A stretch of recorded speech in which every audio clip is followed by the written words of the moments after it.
여러분, 나라를 잃은 민족은 참 비참해져요. 역사가 다 증명하고 있잖아요. 자유도 없고 인권도 없고 평화도 없어요. 옛 시대 때는 전쟁에서 졌다 하면 노예로 팔려가는 거예요. 여러분, 정복국가의 놀이기감이 됩니다. 여러분, 바벨론 아수르가 이스라엘을 침략해서 얼마나 많은 사람들을 죽이고 끌고 가고 수탈했습니까? 뭐 우리나라에서도 몽골 징기스칸이 와서 그 당시에 우리나라도 초토화됐어요. 오죽하면 좋은 제도가 생겨났겠어요. 처녀들은 다 끌고 와서 놀잇감으로 삼으니 여러분, 일제의 압박, 나라 없는 백성으로 뼈저리게 우리나라는 경험했습니다. 창시 개명. 여러분, 내 이름으로 못 사는 거예요. 내 성을 가지고 못 살아. 일본 성을 따라야 돼. 징용, 여러분, 남의 나라에 강제로 끌려가서 죽느냐 사느냐 문제 전쟁터에서 죽어가요. 여러분, 유해한분은 어떻습니까?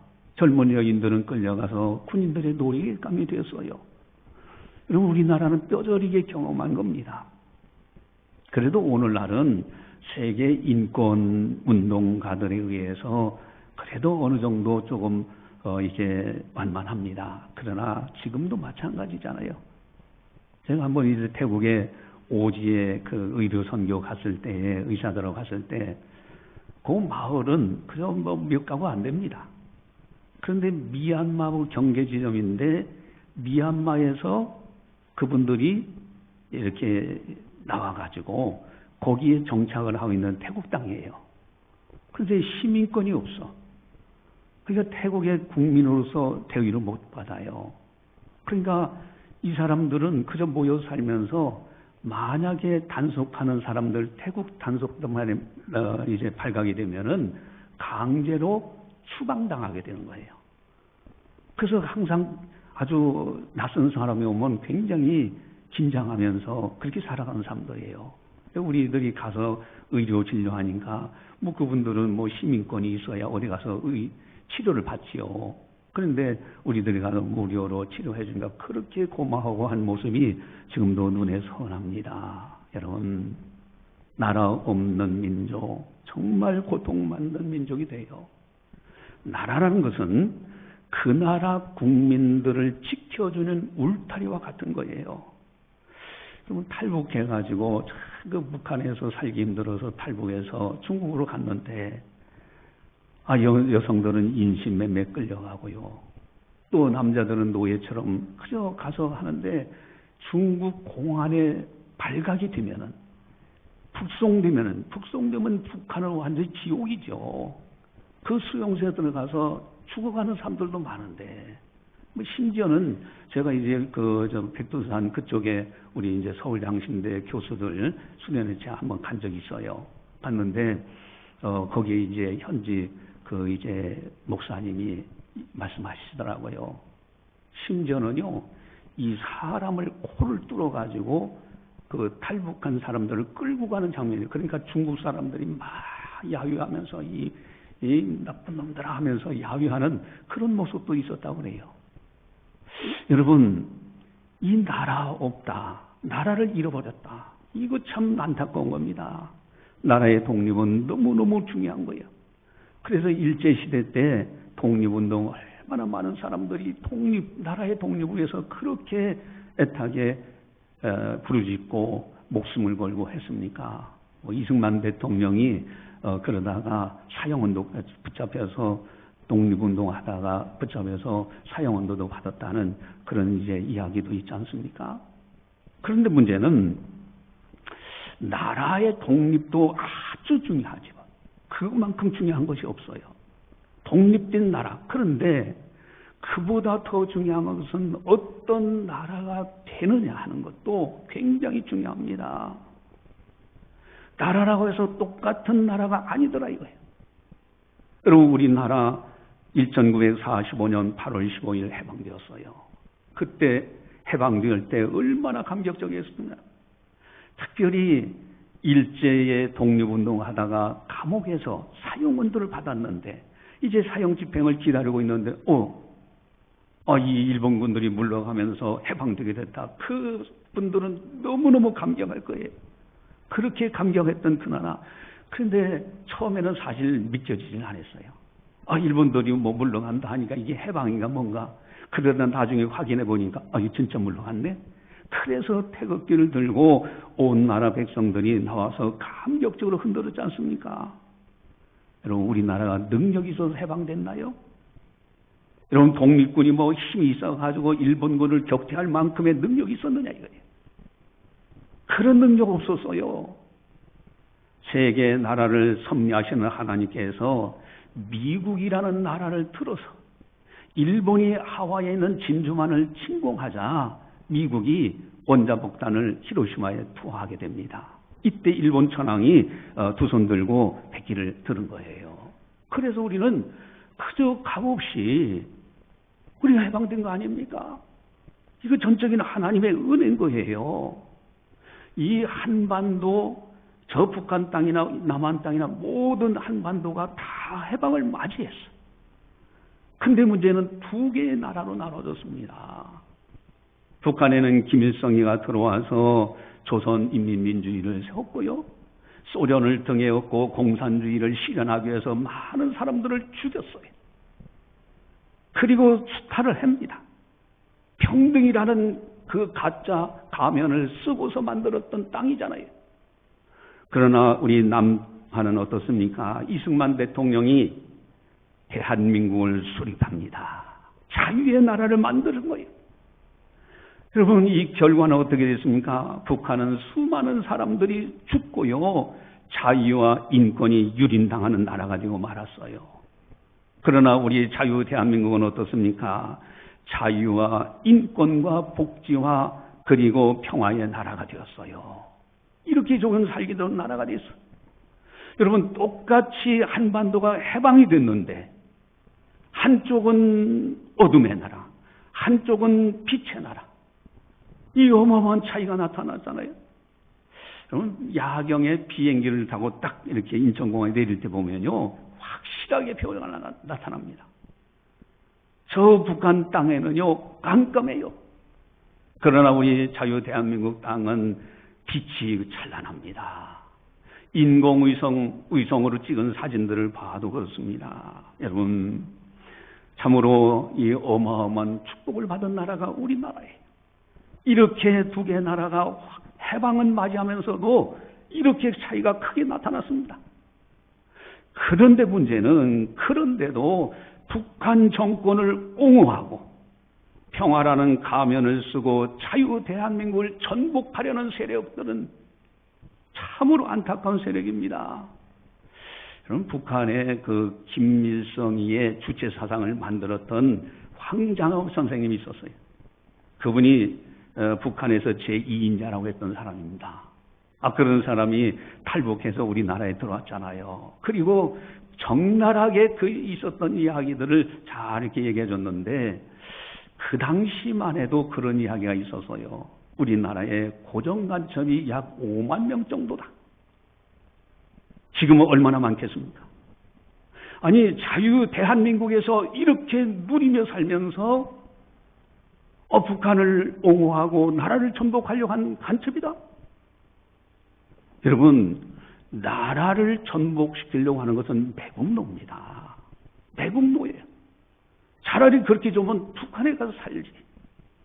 여러분, 이러한 이제 해방, 참으로 나라의 독립이 중요하지만은 더 중요한 것은 어떤 나라가 되느냐가 참으로 중요한 거예요. 여러분, 한 번쯤 가만히 생각을 해보시기 바랍니다. 내가 자유 대한민국에서 살고 있다. 이것에 대해서 얼마나 감격하고 감사하고 있는가요? 한 번이라도 그런 경험이 있느냐? 내가 자유 대한민국에서 산다. 이거 엄청난 하나님의 축복입니다. 내가 자유 대한민국에서 살아가고 있다는 이 어마어마한 축복, 이것을 하나님 앞에 한 번이라도 감사한 적이 있는가? 여러분, 두 개 차원에서 한번 생각해 보시기 바랍니다. 장소와 시대 차원에서 한번 생각해 보세요. 장소, 만약에 내가 저 북한 땅에서 태어났더라면 어떻게 됐을 뻔했습니까? 여러분, 우리들이 북한 땅에서 태어났더라면, 거기서 살고 있다면 지금 어떻게 살아냈겠습니까? 이미 적나라하게 전 세계의 언론을 통해서 다 백일하여 드러났잖아요. 이거는 파리올림픽에 보니까 이 북한 통제 감시 어마어마합니다. 그래서 그 기자들이 특별히 취재를 많이 하려고 하고, 그저 북한 팀에서는 인공지능 하나 걸어놓고요, 적극적으로 통제하죠.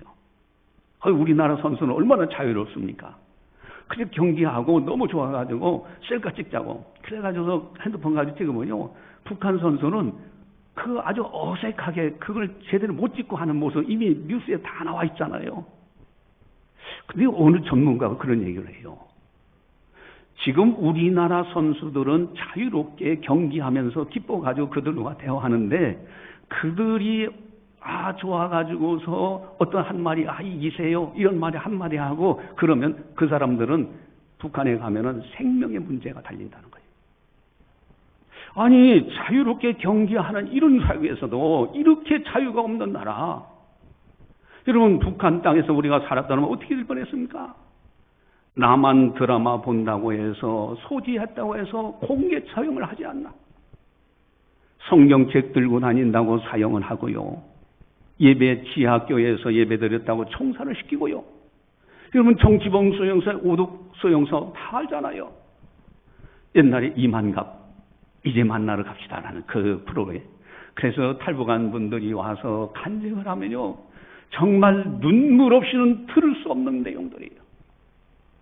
만약에 우리가 거기서 태어났다고 가정을 해보자 이거예요. 그래도 좋아요?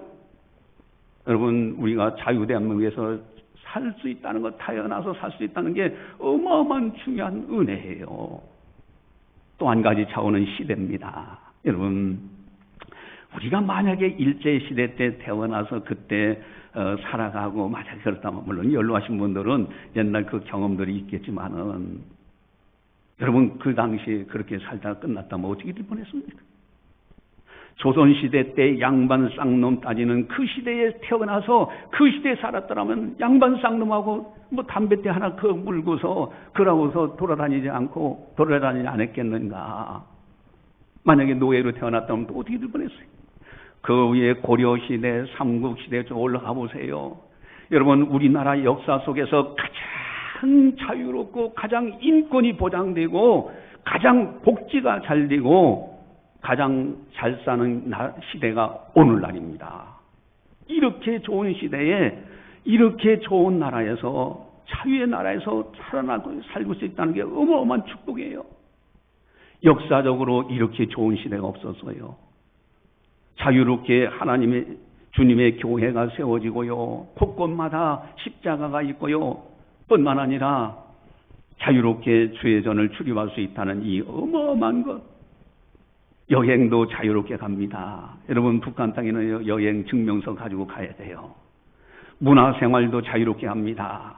여러분, TV 없는 가정 없어요. 아무리 가난하다 할지라도요, 가정에 텔레비전 하나씩은 다 있어. 심지어 스마트폰이 어린 아이들까지 갖고 다녀. 여러분, 이렇게 좋은 시대가 어디 있습니까? 여러분, 병원 의료시설은 어떻습니까? 곳곳에 병원들이 있고요, 의료 체계가 잘 돼 있어요. 언론의 자유가 돼 있고, 그저 열심히 수고하는 대로 먹을 수가 있고, 그것을 결단해서 내가 알아서 다 사용할 수도 있고, 이렇게 좋은 시대, 좋은 나라, 자유 대한민국. 그런데 문제는 자유 대한민국에서 산다는 것에 대해 감사한 적이 없다는 데 문제가 있어요. 한 번도 그런 일이 없다 하는 사람들, 이게 문제인 거예요. 오히려 자유 대한민국을 부정하려는 무리들이 있다는 거예요. 심지어 북한과 내통하여 나라를 전복하는 무리들, 여러분, 관척들 활개치고 다니는 거, 여러분, 그런 일이 있었잖아요. 분명히 청주에서 고종난첩이 잡혔어. 증거들도 있어. 그런데 그걸 동조하는 좌파 변호사들이 법을 악용해가지고 지연작전을 하는 거야. 판사 교체해 주세요. 판사 교체. 그러면 지연작전 하니까 언제까지 재판을 하지 않으면 풀어줘요, 일단. 그 간첩들이 활개친다고 뉴스에도 많이 나왔잖아요. 여러분, 북한에 재래식 무기에서 공격할 힘이 없고, 거기는 재래식 무기가 너무 낙후되고 어쩌고래요. 물론 우리나라가 재래식 무기에서는 월등합니다. 그러나 중요한 것이 있어요. 북한이 핵무기를 고도화시켰어요.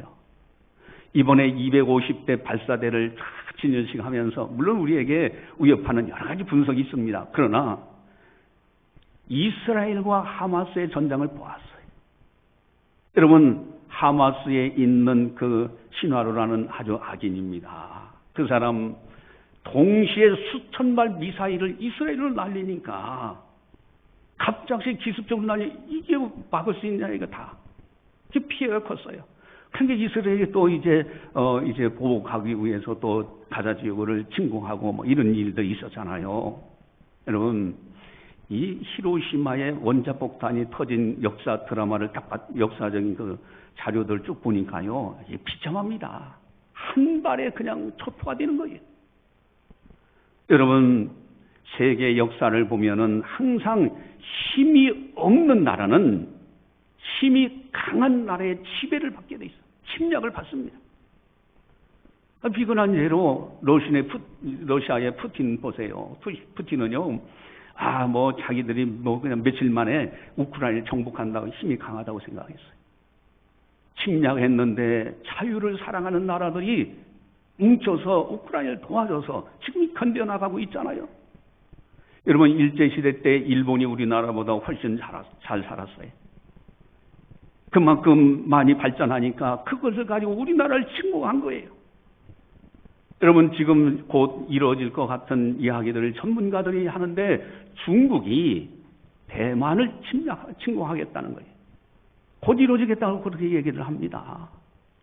힘이 강한 나라가 힘이 약한 나라를 침공하는 것이 역사의 교훈이에요. 여러분, 이스라엘과 지금 중동 이슬람 국가들은 어떻습니까? 이스라엘 나라는요, 조그마한 땅덩이의 나라예요. 중동에 있는 이슬람 국가들이 어마어마하게 많아. 그런데 이스라엘 나라는 아주 안보를 튼튼히 하고요. 그래서 힘이 있게 하니까 그 나라들이 감히 침공을 했다가도 다시 끝나고 하는 거예요. 여러분, 국가 안보에는 여당과 야당이 따로 없습니다. 우리나라 주변 국가들 가만히 보세요. 북한은 우리를 주적으로 생각하고 이미 선포했고요. 중국이라는 나라요, 지금 만주 지역에 우리 한반도 무사시에 무슨 일이 있으면은 어떻게 하겠다는 시나리오도 있다는 거 전문가들 다 얘기하고 우리 다 알고 있잖아요. 러시아 푸틴과 북한의 핵 동맹을 맺기도 하고 나름대로 전시 제재 비슷하게 서로 협력하는 동맹을 맺기도 하지 않습니까? 우리는 6.25 전쟁을 통해서 경험을 했어요. 북한의 김일성이는 그저 소련의 탱크라든가 힘을 키웠어요. 침략의 힘을 키워놨어요. 그런데 이 대한민국에서는 그저 좌익과 우익이 서로 이념전쟁을 하는 거야. 그러면서 등한시했다가 그만 침공당해서 며칠 만에 서울 수복 낙동강까지 내려왔잖아요. 여러분, 힘이 없는 나라는 힘이 강한 나라의 지배를 받는 것이, 침략을 받는 것이 역사의 교훈입니다. 이것을 우리는 잊지 말아야 돼요. 또 한 가지가 있습니다. 더 기억해야 될 것이 있는데, 이 자유 대한민국이 어떻게 세워졌는가 하는 것을 가만히 한번 생각해 보세요. 일제시대 때 여러분, 선교사님들이 1,500명 이상의 외국 선교사님들이 우리나라에 들어와서 우리나라의 문명 그거 대치운동도 하고 계몽운동도 하고요, 독립운동을 지원하기도 하고, 선교사님들이 그 역할을 했다니까요. 우리는 미개해서 차마 일어날 수 있는 힘도 없는데 그분들이 와서, 그리고 이승만 대통령은 어떻습니까? 장로님입니다. 여러분, 국회 최초로 할 때 목사님 그 자리에 있으니까 목사님 보고 기도해달라고 해서 시작한 나라예요. 뿐만 아니라 자유의 나라 미국 헌법을 준용해서 우리나라 자유의 헌법을 만들어 놓은 거예요. 여러분, 이렇게 그 결과 오늘날 어떻습니까? 1000만 명의 성도 교회들이요 곳곳에 가득하고요. 세계 선교사 파송은 2위, 미국 다음으로 많이 파송한 나라가 우리나라입니다. 여러분, 우리나라는요 하나님의 은혜로 세워진 나라야. 하나님의 은혜로 살아가고 있는 나라가 자유 대한민국입니다. 이것을 잊지 말아야 돼요. 여러분, 우리들 이 은혜를 결코 잊어서는 안 돼. 자유 대한민국에 살고 있다. 어마어마한 은혜에 감사합니다. 제가 외국에 이렇게 나가보면은 외국에 나간 분들 대부분이요 애국자가 되더라고요. 왜? 세계 정세를 정확하게 잘 봐요. 그러니까 우리나라 자유 대한민국이요 얼마나 아름다운 나라나 애국심이 아주 저절로 일어나는 그런 모습을 이제 보게 되는데, 어쨌든요 자유 대한민국에 산다. 이거 엄청난 하나님의 은혜입니다. 그런데 오늘 8.15 광복절 기념주의를 맞이해서 중요한 두 가지 중요한 개념을 한 가지 정립을 해야 됩니다. 아주 중요한 거예요. 오늘 설교 제목이 뭡니까? 두 나라에서 사는 사람들이에요. 두 나라에서 사는 사람들.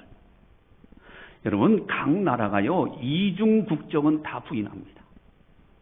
이중 국적 못 가게 한 나라에서 소속이 돼요. 아니 근데 오늘 설교 제목은 두 나라에서 사는 사람들이에요.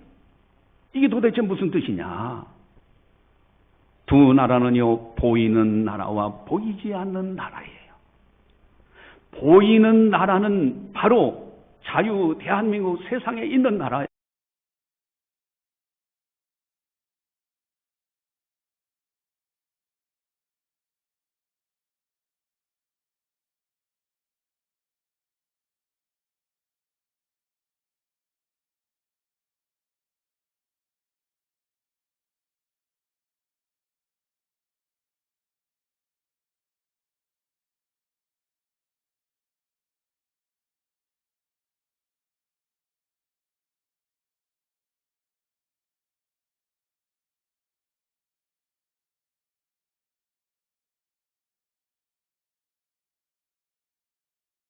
자유 대한민국이에요. 보이지 않는 나라는 하나님의 나라입니다. 그래서 이 두 왕국론, 두 나라, 두 왕국론이라고도 하고 두 나라의 개념인데, 세상 나라와 하나님의 나라, 이것은 어거스틴에 의해서 정립이 되고 또 칼빈이라든가 루터 이런 분들이 그 개념을 그대로 이어서 오늘날 가져오는 거예요. 이 성경적인 해석이에요. 근데 중요한 것은 두 나라입니다. 보이는 나라와 보이지 않는 나라. 그렇다면은 보이지 않는 하나님의 나라는 어떤 나라일까? 보이지 않는 하나님의 나라. 우리 기독교인들은 이제 두 나라에서 살고 있어요. 보이지 않는 하나님의 나라는 어떤 나라일까? 우리 구절을 보시면 첫 번째, 우리 구절을 같이 함께 보겠습니다. 그러나 너희는 택하신 족속이요 왕같은 제사장들이요 거룩한 나라요 그의 소유가 된 백성이니 이는 너희를 어두운 데서 불러내어 그의 기이한 빛에 들어가게 하신 이의 아름다운 덕을 선포하게 하려 하십니다. 아멘. 보이지 않는 하나님의 나라, 너희는 택하신 족속이요. 여러분, 우리 믿는 사람들은 하나님이 선택하셨어. 택한 족속. 그러기 때문에 보이지 않는 하나님의 나라를 섬기는 사람들은 하나님을 경외해야 돼요. 그리고 하나님께서 선택한 백성들은 존귀한 존재입니다. 인권이 있어야 되는 거예요. 여러분, 기독교를 공산주의자들이 가장 싫어하는 이유가 뭔지 아십니까? 무신론이기 때문에 그런 것도 있지만요, 인권은 강조하면 공산주의 이룰 수가 없어요. 그래서 기독교인들이 적으로 여기는 것이 기독교인들을 적으로 여기는 것이 공산주의자들이잖아요. 우리가 다 역사적으로 알고 있어요. 여러분, 우리들은 선택받은 하나님의 나라, 은혜의 나라에서 살고 있어요. 그런 백성이에요. 그래서 이 애국가를 지으신 분이 신앙인으로 신앙인으로 알려졌는데, 그분이 하나님이 보호하사 우리나라 만세예요. 하나님이 보호하사 우리나라 만세. 여러분, 하나님의 나라, 보이지 않는 나라는 하나님이 선택한 백성들로 이루어진 나라. 두 번째는요, 구절을 또 보시면은, 우리 구절 같이 보겠습니다. 그러나 너희는 택하신 족속이요 왕같은 제사장들이요 거룩한 나라요 그의 소유가 된 백성이니 이는 너희를 어두운 데서 불러내어 그의 귀한 빛에 들어가게 하신 이의 아름다운 덕을 선포하게 하려 하심이라. 아멘. 왕같은 제사장들이요, 이게 보이지 않는 하나님 나라의 특징입니다. 하나님 나라의 특징, 왕같은 제사장들. 왕은 자유가 있어요. 그리고 스스로 결단하고요, 시행할 수 있는 능력이 있는 거예요. 왕 같다는 얘기는 바로 자유입니다. 보이지 않는 하나님의 나라에 속해 있는 사람들은요, 자유를 가지고 자유롭게 사는 거예요. 이게 보이지 않는 하나님 나라의 특징입니다. 그래서 기독교인들은 자유예요. 하나님 위에 어느 것에도 마귀에도 종로로 타지 않고 물질, 돈이나 어떤 권력에도 사람에게도 종로로 타지 않는 사람들이 하나님의 사람들이에요. 이게 하나님 나라 백성의 특징입니다. 자유. 세 번째는요, 우리 9절을 같이 함께 보겠습니다. 그러나 너희는 택하신 족속이요 왕같은 제사장들이요 거룩한 나라요 그의 소유가 된 백성이니 이는 너희를 어두운 데서 불러내어 그의 귀한 빛에 들어가게 하신 이의 아름다운 덕을 선포하게 하려 하심이라. 아멘. 거룩한 나라요. 거룩한 나라. 세상과 구별된다는 뜻이 거룩이라는 뜻이에요. 세상 사람들처럼 범죄하고 수단 방법 가리지 않고 자기의 권력을 잡기 위해서 국민들을 선동시키고 자기의 유익을 위해서 수단 방법 가리지 않고 이렇게 살아가는 그것이 아닙니다. 우리는 거룩한 나라 백성이요. 하나님 나라는 거룩한 나라, 하나님의 공의를 따라가는 사람들이에요. 하나님의 말씀을 따라가는 거예요. 이런 나라의 백성, 하나님 나라의 백성은 거룩한 나라요. 공의, 하나님의 법과 질서를 잘 지키며 살아가는 것이 기독교인입니다. 네 번째로는 우리 9절을 또 같이 보겠습니다. 9절 같이 봅니다. 그러나 너희는 택하신 족속이요 왕같은 제사장들이요 거룩한 나라요 그의 소유가 된 백성이니 이는 너희를 어두운 데서 불러내어 그의 귀한 빛에 들어가게 하신 이의 아름다운 덕을 선포하게 하려 하심이라. 아멘. 그의 소유가 된 백성이니 그랬어요. 여러분, 하나님께 속한 민족, 하나님께 속한 성도, 여러분 이게 어마어마하게 중요해요. 하나님 나라, 보이지 않는 하나님 나라의 백성은 하나님 소유예요. 하나님 소유이기 때문에 하나님이 애지중지하십니다. 내가 다른 성도들을 무시할 자격이 없어요. 하나님이 그를 소유 삼으셨는데, 그래서 심지어 잠언에서 교훈하기를 이렇게까지 하죠. 가난한 자를 업신여기는 자는 하나님을 업신여기는 자예요. 하나님의 형상으로 창조하셨어요. 그래서 하나님의 나라, 보이지 않는 하나님의 나라에는 어떤 나라냐? 서로가 존귀하게 여기고 참으로 천국 백성이라는 것을 알고 하나님의 자녀로서 서로가 존귀하게 여기는 인권이 참으로 있는 나라. 이게 하나님 나라의 특징입니다. 우리는 하나님의 소유로 천국 백성이 된 거예요. 하나님의 자녀예요. 또한 다섯 번째로 9절을 또 같이 한번 보겠습니다. 그러나 너희는 택하신 족속이요 왕같은 제사장들이요 거룩한 나라요 그의 소유가 된 백성이니 이는 너희를 어두운 데서 불러내어 그의 귀한 빛에 들어가게 하신 이의 아름다운 덕을 선포하게 하려 하십니다. 아멘. 이는 너희를 어두운 데서 불러내어, 어둠의 자녀가 아닙니다.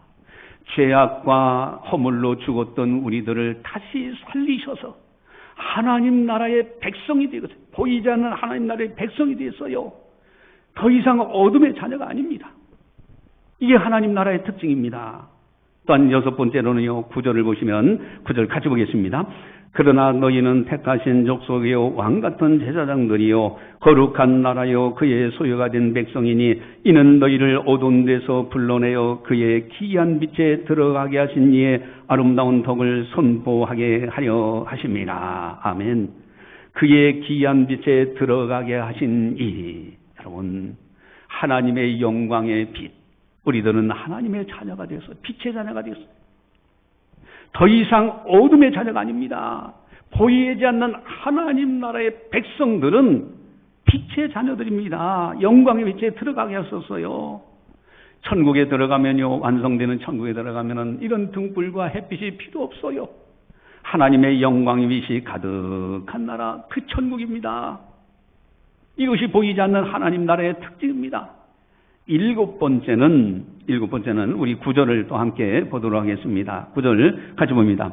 그러나 너희는 택하신 족속이요 왕같은 제사장들이요 거룩한 나라요 그의 소유가 된 백성이니 이는 너희를 어두운 데서 불러내어 그의 귀한 빛에 들어가게 하신 이의 아름다운 덕을 선포하게 하려 하십니다. 아멘. 아름다운 덕을 선포하게 하려 하십니다. 여러분 중요하죠? 아름다운 덕은 뭐냐? 복음입니다. 진리예요. 인간의 최대 문제인 죽음은 예수님의 부활로만 해결되고요.